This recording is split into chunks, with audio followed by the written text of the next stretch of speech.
इसके पहले आपने अम्ल और क्षार को समझ लिया।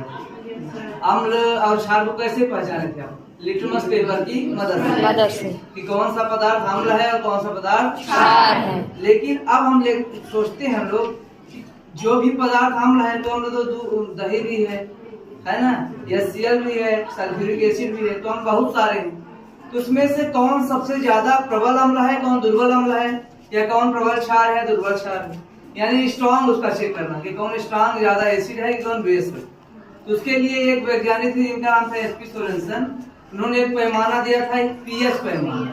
क्या पैमाना था? pH पैमाना। pH पैमाने में P का मतलब है पावर, H का मतलब हाइड्रोजन, यानी पावर ऑफ हाइड्रोजन, यानी किसी भी पदार्थ में हाइड्रोजन आयन की सांद्रता कितनी है, ठीक है ना। जिसमें हाइड्रोजन आयन की सांद्रता ज्यादा होगी वो ज्यादा अम्लीय होगा, है ना। जैसे सल्फ्यूरिक एसिड, HCl इसमें ज्यादा होता है, इसलिए हाइड्रोजन आयन ज्यादा होगा, इसलिए ज्यादा प्रबल अम्ल होंगे।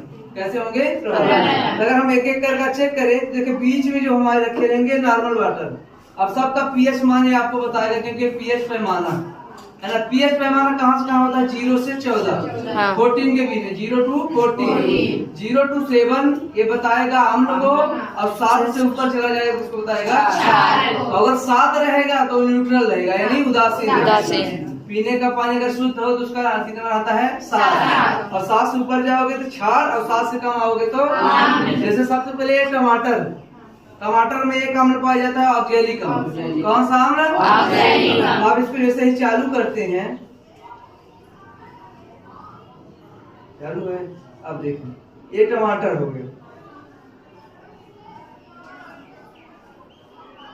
अब टमाटर का कितना होता है? लगभग 4.1। अब ये 3.99 यानी 4.4 आ गया।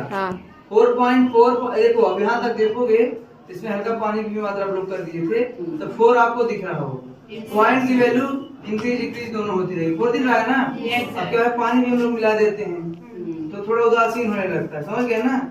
हालांकि टमाटर में खुद ही बहुत ज्यादा पानी आता है, लगभग 95% पानी आता है, ठीक है ना। अब उसके बाद ये अम्ल का कर रहे हैं। अब ये हमारे पास दही है। अब ये क्या है? दही। अब दही का pH मान कितना होता है?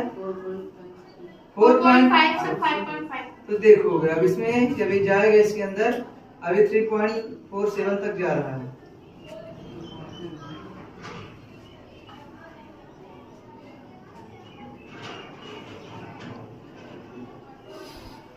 ये 4 तक जा रहा है। कितना जा रहा है?